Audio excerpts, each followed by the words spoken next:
lalo raw lumalalim ang pagtitinginan ni na Chris Bernal at Aljur Abrenica. Wala na nga bang hadlang sa kanila? Ngayong wala na raw sa eksena ang nalilink kay Aljur na si Rich Asuncion. Makichika tayo kay Lars Santiago. Abalang-abala man sa kanilang career, nabigyan pa rin ng panahon ni na Aljur Abrenica at Chris Bernal ang pagkakaroon ng negosyo. Pareho silang may franchise ngayon ng fruit shake at juice store. Noong una ay si Chris lang ang nagtayo ng negosyo, pero ngayon mayroon na si Aljur. Ang sarap pag-business. Yung mga libreng araw ko, doon talaga ako at nagbabantay po ako. Pamilya kami ng businessman so makakatulong po talaga siya sa amin. Alas 10 na kaninang umaga natapos ang taping ni na Aljur at Chris para sa The Last Prince. Hindi raw biro ang hirap na dinadaanan nila sa taping. Kay Chris nakaatang ang maraming dramatic scene, lalo pat may kasama itong mga eksena ng bugbugan. Si Aljur naman, 2 oras naghihintay para makumpleto ang pagkakabit ng prosthetic sa kanyang mukha. At kung gaano katagal itong ikabit, ganun din katagal ito tinatanggal. Kanina, humarap sina Aljur at Chris sa press at maraming nakapansin na laging inaakbayan at hinihimas ng aktor sa braso ang aktres. Kaya naman ang tanong ay kung totoong si Chris na ang nagmamay-ari ng puso ni Aljur at hindi na nagkikita ang aktor at ang nalilink sa kanya noong si Rich Asuncion.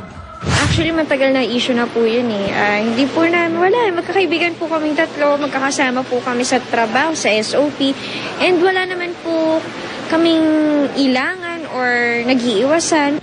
Sa gitna ng kanilang pagtanggi, isang bigla ang tanong ang ibinato ko kina Aljur at Chris. Isang tanong, isang sagot, mahal mo ba si Chris? Opo. Isang tanong, isang sagot, mahal mo ba si Aljur? Sobra. Lars Santiago, updated sa Showbiz Happening. Jackie Rice gusto nga bang ipa-insure ang kanyang legs? Yan ang ichichika ko sa inyo later, kaya stay tuned. Susunod! Trend sa... Kahit maraming bagong mga sikat na music artists, may ibubuga pa rin daw ang ilang legendary OPM artists. Bumuo pa nga sila ng grupo na tinaguri ang The Juicy Cat Dolls. Makichika tayo kay Aubrey Carambel. Nais raw patunayan ng mga legendary OPM artists na sina Mitch Valdez, Nanette Inventor at Pilita Corrales na may asim pa sila. Handa raw silang makipagsabayan sa panahon ngayon kung saan nauuso sina Lady Gaga, Wonder Girls at mga sexy girly groups. Ang tawag sa kanilang grupo, The Juicy Cat Dolls. Itataas namin yung bandera ng women our age. Juicy, na marami pa kami fluids. The fluidity in performing. Di ba the fluid that is necessary and energy in performing? Meron pa kami noon. Mapapanood ang kanilang trio sa isang pre-Valentine show na The Juicy Cat Dolls, No Preservatives Added. Makakasama rin nila si Cynthia Patag na matagal na rin hindi napapanood sa TV Manong Entablado. Marami raw inihanda ang kanilang trio at sa mga outfit pa lang daw ng Asia's Queen of Songs na si Pelita, talbog na raw ang iba. Ilalamunin ako ng repertoire nitong dalawa Kaya kailangan nag-iisip na ako ngayon Aubrey Carampel, updated sa Showbiz Happenings. Hindi pa tapos sa ating chikahan, tutok lang po. Abangan!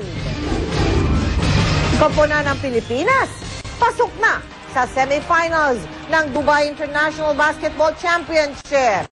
Oras. Chika Minute! Tulad ng Hollywood celebrities na sina Heidi Klum at Tina Turner na pina-insure ang kanilang legs, gusto rin daw itong gawin ng Starstruck 3 Ultimate Female Survivor na si Jackie Rice. Ang chika mula kay Lars Santiago.